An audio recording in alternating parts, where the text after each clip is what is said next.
Hey guys, Alex Landi here, and I'm the man of the hour.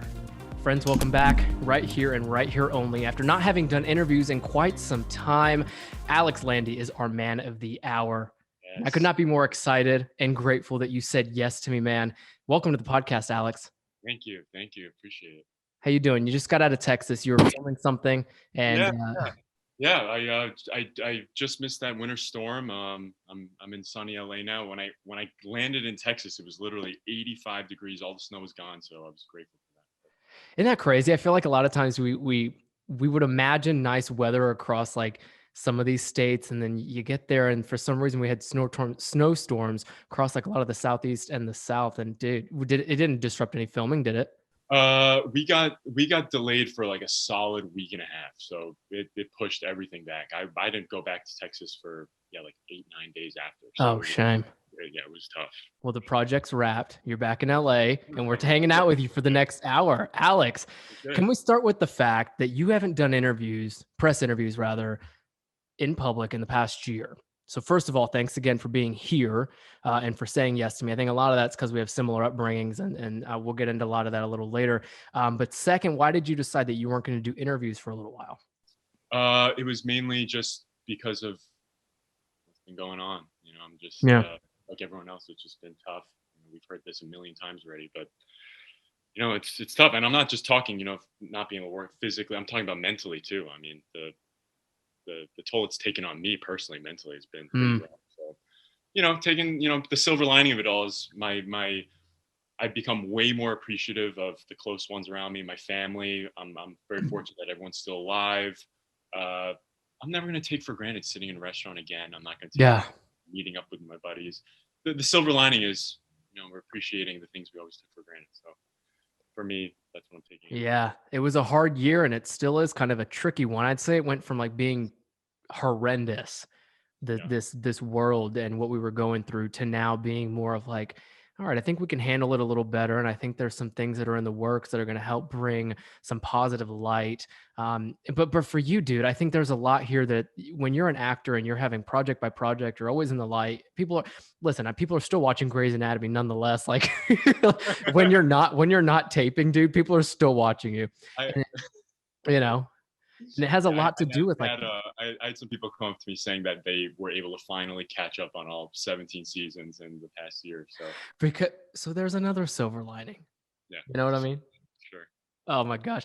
Alex, we have a lot in common. When I was looking at you, what you've done, we'll shadow the fact that I haven't seen Grey's Anatomy, but I will be very honest with you. A lot of our guests, besides Peter Facinelli, for example, which I'd only seen one Twilight out of all of them, it's interesting. I haven't yet watched your shows, but it's even more why I'm interested into seeing how you developed a character, right? Or why you took certain roles in your career. Because acting is such a craft where I feel like, just like hosts or reporters or journalists, it's a play up, right? You're having to like kind of be someone else, but then you also get to pick and choose your battles as you go through the career. But the reason I say we have a lot in common, Alex, is because we're both half Asian, right?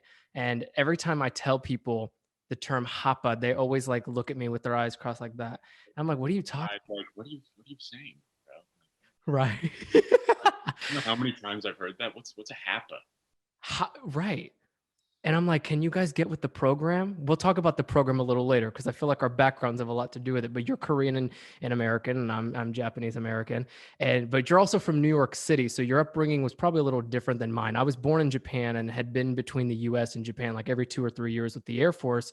But for you, tell us that story. Growing up in New York City, did you feel like, oh, I'm half Korean, I'm half Italian, my mom's side is from this place, my dad's side's from that place?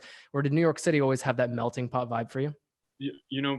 Growing up, I think I was pretty blessed with that. If we're talking about the food aspect of it, first of all, I think, my two favorite cuisines, Korean, Italian. Yeah. My mom making Korean food all the time. My dad, pizza, pasta, the whole thing. Pizza, obviously, is my favorite food. But I had a very very great childhood, and I wouldn't take it back for anything. I would say, because like a lot of times people are always saying, like, I've heard previously, and we had Zach Long on, we had Ricky Whittle on the show, and both of them are half. or I guess like biracial, right, is the correct political term here. Mhm. And people are always like, "Well, I've never been black enough. I've never been white enough. I've never been Asian enough. I've never been white enough." And I used to feel that, but then I guess in New York City there's a different vibe here. It's much more understood that people are going to be blended in a way, right?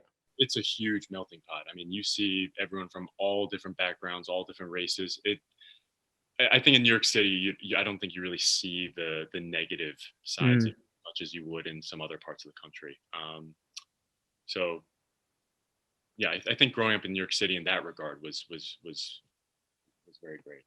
And it didn't stop in New York, right? Because you went off to China after you graduated from school. First of all, congrats to like even take a leap like that after school. I feel like a lot of people do the abroad thing while in school, but acting school is intense, dude. You were at least Strasbourg Theater, one of the top ones here in the city, and it's too rigorous to be like, I'm going to go study abroad and go to Sydney, Australia, and like do something Right. somewhere else. No, no, you got to get your acting degree and you got to get your ass together, right? And get ready to be in Hollywood and all of that. But you wanted to go to China for a specific reason, which was martial arts, right? And to kind of level up that skill set. We've seen it with like Scott Adkins. I'm not sure if you remember him. Someone you probably, I don't know if you guys have worked together. Maybe you have.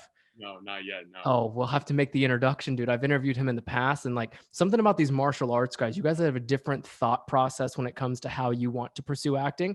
But why'd you go to China specifically to study martial arts? It was an intensive 3 month program, and I just figured I had a lot of downtime, as you know, the life of an actor, before you so-called make it is Mm, a lot of waiting. It's a lot of auditions, a lot of grinding it out, and still, grinding it out. But um, I just figured I could make better use out of the time I had. sure.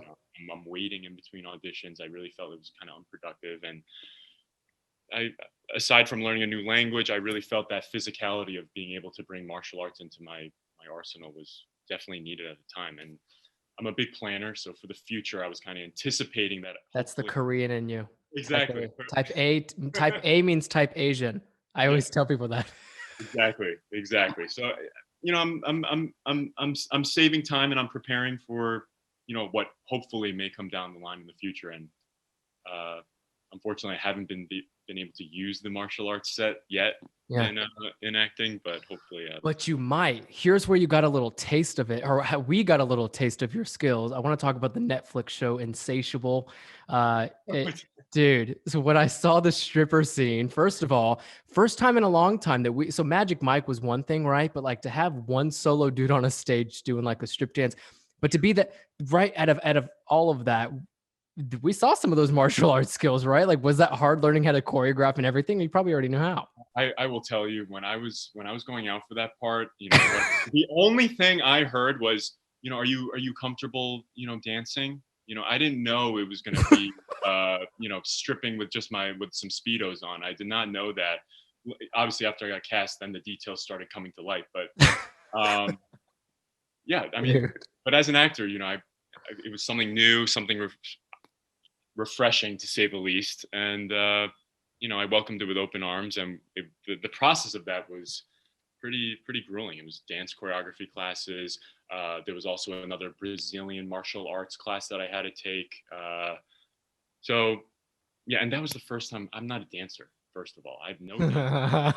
When they brought me Right. on, I'm sure they were probably thinking, "Ooh, shit, is this the guy?" But I try my best. I'm not a dancer, but made it work. Well, you just said it, dude. You had to take another martial arts class. Looks like you put some of those classes from that 3-month program in China to use. You know what I Capoeira, mean? capoeira. That's the Brazilian martial art to be exact. But No, dude, we'll have to put a whole nother podcast together for all your martial arts stuff. You know what I mean? yeah. Oh man, wait, can you tell us a little bit about Insatiable for people who don't know? I know it's on Netflix and then it was quite booming for a little while there. I mean, in terms of like viewership and stuff, but what's Insatiable about? Yeah, it was uh it's just about a pageant queen that has been dealing with eating disorders and body dysmorphia, and it's kind of how she sees herself and how others view her. Mm. And you know, I mean, a lot of this was covered in the press already, but for season two, they decided to bring in a love interest, and it was very gratifying to see that they wanted a Asian male to play the romantic lead of a white actress, which you really unfortunately nowadays you don't really see that often. So I was Mm. very surprised that they wanted to go that way. And yeah, very I very think it's the stripper scene. They just kept watching that shit and they were like, "Oh man, hey, we got to make him the lover. Look at her eyes. Like if you take the quick cut to the close up when she was like looking at you on stage, dude, that's what sold them." but that was a very very bold decision for them to make. Yeah. Especially as a stripper, that you've never seen a Asian That's stripper what I on. was just about to say. I don't remember seeing it for unless it's like an Asian only film. Right, right. So for me, that was what kind of set it off. Where I want to do this. I want to be the first one to kind of bring this one home. So You're what I call a trailblazer. You ready for this one? You know what I didn't bring up at the top of our interview already? Grey's Anatomy, Dr. Nico Kim, right, we can. right? Everybody's probably like, "Wait, isn't that Dr. Kim?" Yeah, it's Dr. Kim, Alex Landi. So you trailblaze not only what's happening in Insatiable. God, I would not say that 5 times back and forth. But for the second airing of it, but with Grey's Anatomy, you also trailblazed, having been depicted as the first gay doctor in the industry on film, right? And so many seasons later, here you are, and I guess like openly gay, right? I think that there's like some connotations there where people get confused. It's like, yeah, there's of course there's gay doctors in film, right? But openly gay into where you had a relationship with a man in the film or in the show series itself. Uh, but what was that like for you? Was it then when you realized, man, I'm going to keep doing this in all these other programs and I want to keep making sure that Asian men, gay or straight, I mean, look at both of the roles, for example, from Insatiable to Grey's Anatomy, that you were going to continue trailblazing what it means to be Asian on film or shows. I'm I think for me, it's always trying to hit that next level and trying to push myself and doing something that's different. Of course, Mm, you could play the traditional, leading man, but these roles have a certain spin on them that I think I found really attractive, and I'm trying to be diverse right out of the gate. So, yeah, um, and I didn't coming from someone that had absolutely zero credits. I didn't necessarily even have a choice. I I just get it. this was an incredible opportunity, and you can't pass on that. So, Look yeah, at it. yeah. I love that. Well, look, that's what you could go the one hit wonder direction and be like the lead Asian in I won't drop, but like Crazy Rich Asians, for example, right? Like, and then you can get a really big Hollywood blockbuster as an Asian or Asian American, Right. and then just be like, all right, my job's done, right? I don't really feel like I need to be that Asian man that played that star role anymore, but you're going to continue playing it. I'll leave a little bit of room here before we get to this to a Marvel movie. I think that you had mentioned previously. We'll talk about it. Trust me, it's on the Run of Show, people, because I want to talk about it. Dude, that's going to be the perfect fit for you, I think, as an Asian superhero. So we'll talk about it in just a little bit. But I want to know your thoughts on this. So, someone who identifies as a straight man, having played so many series episodes on Grey's Anatomy already as a gay man, I just kind of wanted to, I would imagine it'd be not challenging, but it'd be like an interesting experience to have to play that role as a straight man. So, I just wanted to know what that was like for you. It I think the bigger part of that picture was me kind of feeding into Jake Borelli's narrative on the show. Mm, It was an incredible experience for me to kind of bring his character out of the closet, and um, he came out in real life with his character. So for me to wow. kind of share that very intimate experience with him and kind of be there step by step and kind of seeing all these little steps that you take. Obviously the audience just sees the final result, but there's a lot of stuff that goes into, how are we going to do this? And do you feel comfortable if we do it like this? Sure. So I understood to kind of make it all about him. Every scene with him coming out, all about him. And being a part of that was pretty special. And I think uh, the fans got to see that. Yeah, that's why the fans love the show and they love you. You know how many people I was like, oh, Grey's Anatomy. Mom was like, oh, no way. Right. Dad was like, oh, yeah, I've seen him. Yeah. Right? Alex Landy, dude. I like I told you, I might have seen one episode here and there if I'm sitting on the couch at a friend's house, but I'm not one to always watch shows, but I know how much hype the show has to the wise, aka old people, and the young. People love the show and they love you. What's been the best part about Grey's Anatomy and what it's done for you, not only for your career, but personally?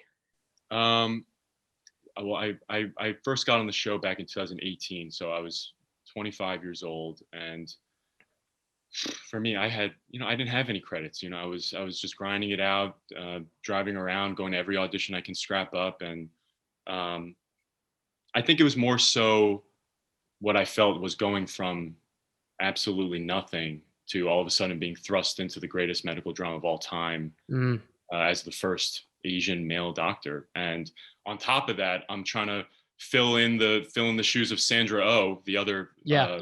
amazing female Asian doctor, and just some big shoes to fill. So I think that whole transition from kind of just being thrust into the spotlight was not only hard for me, but it was challenging for my friends and my family, because your close ones also get affected by that too. And I don't think enough people talk about that and the challenges they have to face with their best friend or their Mm, son or whatever being brought up into the spotlight all of a sudden. And the way it happened for me was very dramatic. It was pretty much overnight, and overnight.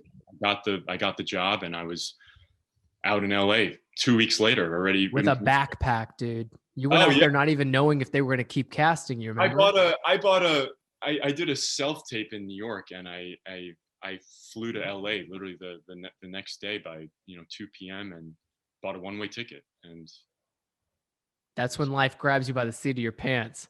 yeah, and then I once I got it, I was telling my best friend back at home, dude, think I'm I don't think I said bye to you. I think I'm living here, man. Like, and Oh, man. I was looking at apartments, and he actively called my apartment complexes that I was looking at, and he was trying to cancel my leases because he didn't want me to move Oh, to LA. what does he say now? He, He's probably proud as hell of you, he's used to it now, but he right? was he's of course happy for me, but there was a side of him that was definitely upset that I wasn't in New York with him. Gosh, yeah. My best friend casted in a new movie and left my ass in New York City. Are you kidding me? Of all places, you're going to leave your best friend in New York City? But Right. it's happened so many times though, where he's seen me go out for auditions and nothing has happened from them. So he Right. also thought it was going to be, all right, dude, just go and hurry up, all right? Just make it quick so we can come back and play some Call of Duty, all right? Just hurry up. Oh, dude, Call of Duty or tennis. You know what sucks about New York City, though? Sometimes I know you're a tennis player. I'm a tennis player too. There's no Uh, courts. No courts. no courts. I mean, you got some of the like Central Park and Hudson Yard side ones, but then it's never warm enough to play or it's too freaking hot. Right, right. Right. You brought up family and friends, and I know you alluded to your best friend just now, but when your family saw your name blow up instantly, what were their reactions? Oh, my Korean mom, you don't know these Asian moms. She's like, "Anya, right? Like, she sent out a mass text to every single person she knew. I mean, that's how my look at my son, right? exactly. That's how Hey. Korean moms work. My dad was obviously very pumped, but he plays it a little more down. He's a little more reserved. Okay. Doesn't announce anything. He's on the cautious side. But both my parents were pretty excited. I love that. Dude, I love it. I mean, Before my mom was preparing. She told me this like last year. She was getting ready to help me open up some sort of like shop because she didn't think anything. you were gonna, Right. She was getting nervous. yeah. So What would it? So say you didn't become an overnight sensation as an actor, what would that shop have been with you and your mom? I don't know. She was saying like bacon, egg, and cheeses or something like that. I don't know. Like a bodega. Yeah, something. Hey, like that. we haven't seen a Korean bodega in New York City. I don't know. I don't know how far along the plan she was, but I'm glad it worked out. She's gonna listen to this shit and be like, "Oh yeah, just listen. I've already built the bodega. When you don't get casted again, right? Then it's right here waiting for you in New York. Are your parents still in New York? Yeah. Right.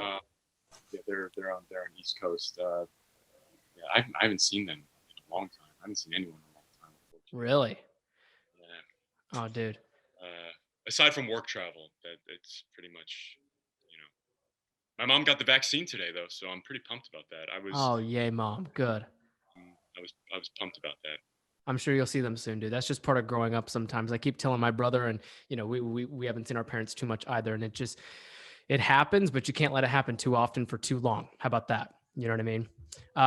I brought up your backpack earlier because I remember reading that you had taken your backpack to Los Angeles, not even knowing that you would have kept getting casted in Grey's Anatomy, let alone move out there full time and all these things. I'm sure you weren't scared, but you were more excited than scared. But what kept you grounded going all the way out there to chase this acting dream of yours? Um, it was I was excited. I wasn't thinking about anything else except for nailing this callback. I mean, it was crazy too because 2 weeks prior to that, I was in Miami with again my best friend Dustin, and I had to cut that trip short to go to LA for a different callback, and I unfortunately didn't get that one, and I flew back to New York, and I got called back to LA again. This was like in a span of a couple of weeks, so yeah, I think everyone was used to it by that point, but yeah, I mean, got to just put your head down and put the work in. Oh, dude. Wait, what has been your longest like set day if you remember? He's like, I don't remember. I was like 48 hours in.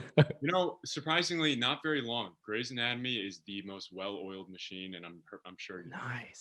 probably have heard this before, but they have it all together, man. They got their shit together. Makes your job easy. Well, you go on for so long. That's why. We are in and out. I mean, there's barely any waiting around. They are ready to go. They know what they're doing. I love that. You said you love tennis. I love tennis. We'll probably play tennis when I come out there. Probably have to be out there because New York doesn't have any freaking courts available ever. I don't like playing with people that can't keep up though. So I want to. Yeah. Oh, come on. Don't. You're down. Listen, you're downsizing me because you know that I'm 5'7", dude.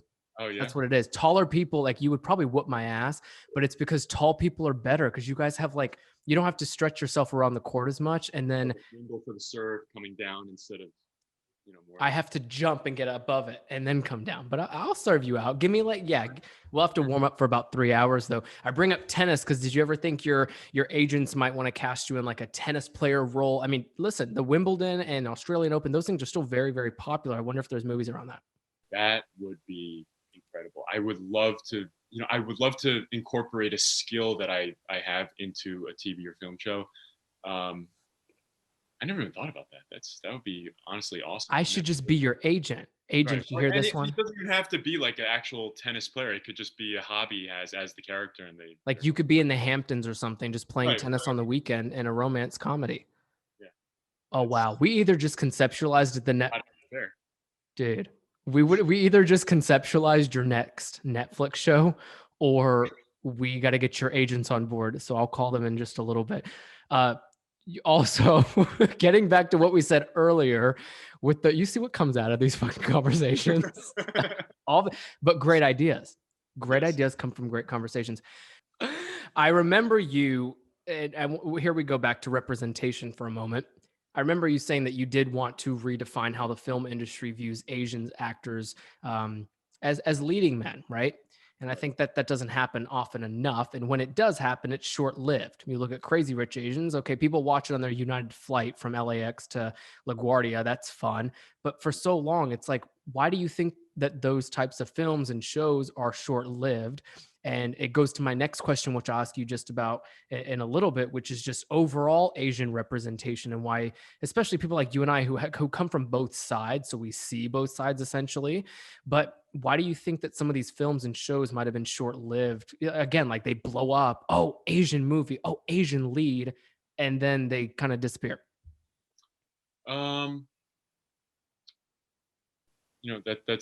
That's a tough one. I think America and Hollywood is starting to see that people are interested in seeing Asian stories. I mean, I think Crazy Rich Asians did some crazy numbers at the box office. What was it? The highest grossing rom-com since I don't know the exact statistic, but it did extraordinarily well. I think from that standpoint, I think it's exciting that I mean, as an Asian actor, I'm starting to see more opportunities, more auditions coming up for all of us. Being short-lived, that's a tough one. I'm not exactly sure what would contribute to that. But I mean, the sequel is going to come out fairly soon, and they'll be right back up there. I feel like it may shatter even more records. But. I agree. Yeah, I think the reason I say short-lived is just I feel like there's so much happening in today's time, to the extent where we don't want to ever make these Asian films and shows feel like they're just trying to fill a void. You know what I mean? Or just to like get the credit of having. It's the same goes for the Golden Globes, for example, with the organization not having a black person on the board, right? It's like you don't want to just check a box, is what I mean. But you're right. Sequels come out. Asian leads come out with Marvel movies, and I think it's on the come up, just like a lot of things, which is what we want. I feel like right now is a it's kind of we have our pulse on another hard moment in the world, which is the Asian hate crimes that have been happening lately. And I mean, where do you think our world stands with Asian communities as a whole, given that this is now something that people are bringing to light, but I think has been an issue, just like it's always been an issue with people slandering and hating against every minority? Right. I on the positive side, I'm happy that it's getting way more news coverage, as opposed to at the start of the pandemic where it was kind of brushed under the rug. I feel like, but it's gone to a point where it's you can't ignore it. I mean, it's happening all over the place. Can't we all just get along? Is it really that hard? Wait, you should look in the camera and say that. Can't we all just get along, guys? I mean, come on. It's Yeah. anyway, I think it's great that we're not only seeing it from public figures with platforms, but we're seeing it from big companies. Yeah. You got Nike, you got Disney, you got Peloton, you got Versace, you got everyone making, statements in support of Asians in this country, and I think that's good to see. It's great to see Asian public figures speaking out about it. It would be, I think, what we need to see is a broader spectrum of people, maybe bringing more awareness and maybe coming together as a more cohesive unit, and spreading the word. I think is obviously the biggest takeaway that we can do at this point. But I'm happy to see that it's starting to be covered a lot more than it was in the beginning, for sure. Yeah, and I was going to ask you too about like just your hopes in general. I mean, both of us again being Hapa, which if for those of you who didn't tune into Ricky Whittle and Zach Long's episode, Hapa is a term used. I think it derived in Hawaii for people who have a half Asian descent. Essentially, it means half Asian Pacific American, right? But again, we seesaw on both sides. I've even considered, I was like, maybe we should stop Men of the Hour because I'm having so many Hapas on and start a show about Hapas. The best of both worlds is what I would call it. You see what I did there? Yeah, I see. What are your hopes for the Asian community as a whole in terms of being more not just understood across the board? There's so much misunderstanding, and I cannot say this enough. If I was a political commentator, I would be talking about it, and I'd be inviting you to co-host it with me, because I think that people always, when I first moved to the US, Alex, people were like, do you speak Chinese? And I was like, I just told you I'm from Japan. Like, I moved here from Japan. I don't speak Chinese. Anyway, so that's one. And then the other is just like, people are, well, Asians are quiet. Asians don't really do much. And that's what happened during the racial injustice. That's the problem. That's really the root of the problem. I think it's in Asian nature to kind of be more reserved and subdued and kind of, put your head down and try to just wiggle your way through it and not speak out. But I think that's really what it comes down to. I mean, it's just a cultural thing where, we're just more reserved. That's really what it is. Our moms are a different kind.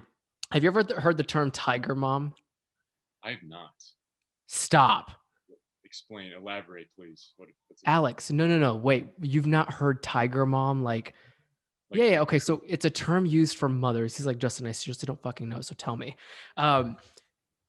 It's when your mom's just like kind of strict and very keeps you in line your whole life and very like type A, like, yeah, tiger mom. Okay. Yeah. Okay. That's totally. Okay, now you know exactly what you're talking about. It's all you need to say. That's all I needed to say. Because don't you feel like not only are our moms, I feel like you and I's moms are probably more hyper than most. Because I mean, both you and I's dads are very reserved, so you had to have some spunky Asian woman come in the picture to balance everything. But where did her being kind of strict and tiger mom-ish play into your discipline? Was that something you had as a young child, or eventually had developed or had to have developed for yourself? I think it was a blend of my mom and my dad. it was the classic, if you don't get good grades, you're not allowed to do this, you're not allowed to do that, you can't, but I think it more so came down to balance. They, not only was it, being good in school, but keeping that I was able to play sports, hang out with friends. I got my video game sessions in, as I still do. But what are the top games? I gotta ask. He over here looking at his now TV I'm screen. really excited to talk about this. Do it, bro. Listen, we found the sweet spot. Video games. Apex Legends. Okay, I don't know if. Don't tell me you don't know Apex Legends. Hey, come on! You didn't know what Tiger Mom was. Apex Legends. All right, I'm gonna say this right into the camera. Apex Legends got me through the pandemic. The Apex Legends saved me. I've been playing this game nonstop. Me and my best friend have been playing this. We've been logging in some major hours. Have you thought about Twitch, maybe streaming the game? I watched a whole bunch of Twitch YouTube videos of pros playing, and e-games are becoming a very, very fast-growing industry. I mean, people are making millions. Yeah, they are, because all they got to do is play it and have some fun, and people like you tune in on YouTube. What have you thought about actually streaming, making some money off of it? I'm terrible. I can't. Oh, so you really just play for leisure? Yeah. Okay. Besides Apex, what else you got? I uninstalled Call of Duty. It took up like 300 gigabytes of my thing. I couldn't even have another game aside from Call of Duty. It took too much, so I couldn't switch. Apex is it. That's the only game I've been playing.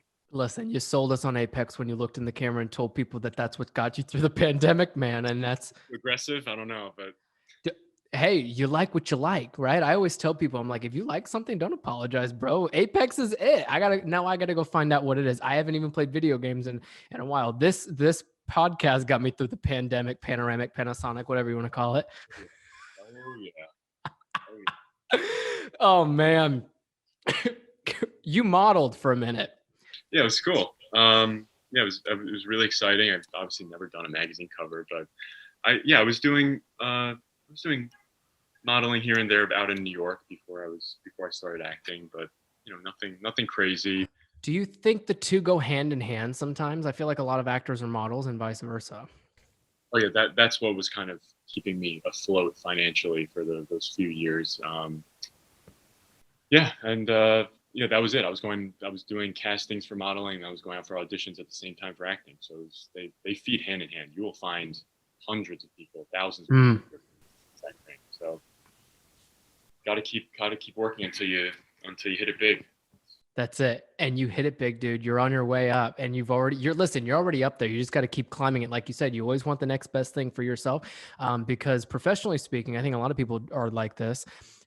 You get one thing, you're just going to keep getting hungrier, So whether for you, if it's modeling, great. If it's acting, you're going to keep going, but it takes discipline and dedication.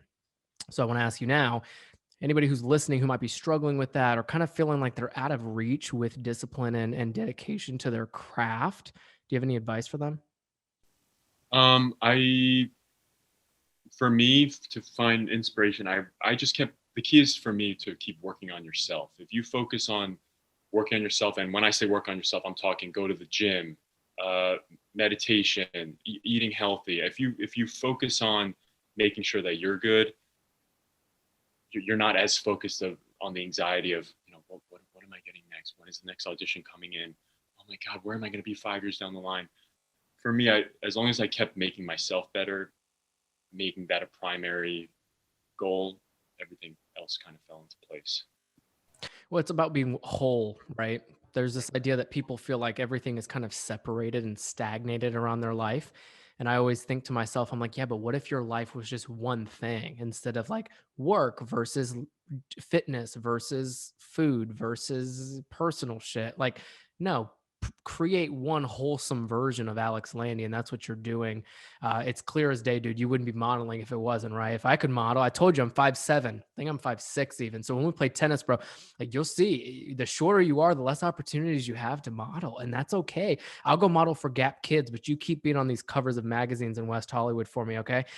I gotta ask you, before we get to my final question with you, what can we expect from Alex Landi going forward? You just finished taping something. I don't know if you can give us any more details on there, or kind of what else you're kind of going after in the industry. Walker. That was I was just shooting Walker out in Austin. Um, there are some things in the works right now. The way that he's smiling and grinning, you guys, if you're watching this, you see it. If you're listening, anything, can you give us an exclusive or no? He's like, God, my management team said not to say anything to Justin, but here we go. I mean, I signed a couple NDAs, so I'm okay. Well, then don't. I don't need you losing any money on my podcast, because then you're going to come from me and my podcast. So like, no, thank you. I'm kidding. I would if I could. No, listen, dude. I think it's all going to be exciting stuff, and you just listen. You call me when you release that shit, and we'll help you hype it up. Right? I'll be your hype man. Cool, deal. That's what it was. Yeah. I love it, man. My final question for you. This is my favorite part of the show, because I think that a lot of times we run through the hour and I'm like, gosh, has it already been an hour? And did I really get to ask all the questions I wanted to? He's like, damn, it really has. That's what it is. Look at him. He's so type A. It's like you're like me. I've been watching the clock too, dude. We've been on this thing for like 47 minutes, and we're inching closer. And I want to play a game of questions of the hour with you. So anybody listening right now, we're going to go to YouTube for that exclusive, but you're not going to get it here on the podcast, because then it wouldn't be an exclusive. But my last question for you, Alex, when I ask questions like this, I pull them out of the bag thinking to myself, like, well, Alex is famous. Alex is seen by millions, if not trillions. I don't know how many people have replayed all the clips of you. And then you're only going to continue that snowball effect of being in the limelight, to the extent where some people get lost. I don't think you would get lost. You're like me. You're very kind of focused and disciplined in what you want.